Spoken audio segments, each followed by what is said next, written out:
ఈ ప్రార్థన మరణా నుంచి నిన్ను కాపాడాలి. ఈ మాట జాగ్రత్తగా వినాలి. మంచి కాపాడటం అంటే మనం ఆరోగ్యంగా ఉన్నాంగా, దాని గురించి కాదు.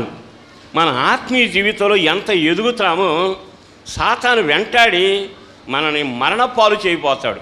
భక్తిలో ప్రారంభం అయ్యింది, మధ్యలోకి వచ్చాక దూడారాధన అయ్యింది, అవివేకపు మాటలు మొదలయ్యాయి, వ్యర్థమైన సహవాసం, చేయబడిన కార్యాలు చేసి ఆత్మలో చనిపోయారు. అంటే బైబిల్ ఏమంటుంది? బ్రతికొన్నావనే పేరు నీకుందే కానీ నీవు మృతుడవే. భక్తి బాగానే ఉంటుంది, బైబిల్ గొప్పగానే ఉంటుంది, మందిర క్రమం బాగానే ఉంటుంది. ఆత్మలో చచ్చావా బ్రతికావా? దేవుని మందిరంలో సజీవమైన వ్యక్తిలాగా ఉండాలి, దేవుని సంఘంలో సజీవమైన రాయిగా ఉండాలి. కారణం ఏమిటో తెలుసా? నువ్వు ప్రతిరోజు నీ ఆత్మ కొరకు నువ్వు ప్రార్థన చేసుకోగలగాలి. తన్ను మరణము నుండి కృపను కోల్పోతే, దేవుని సన్నిధిని కోల్పోతే, ఆయన జీవాన్ని కోల్పోతే బతికినట్ట చచ్చినట్ట? ఈరోజు ఈ మాటలు వింటున్న తర్వాత మీ వ్యక్తిగత జీవితంలో దేవుని ద్వారా మీరు అంగీకరించబడాలి అంటే మూడో ప్రార్థన ఏమిటో తెలుసా? నిన్ను నీవు కాపాడుకునే ప్రార్థన.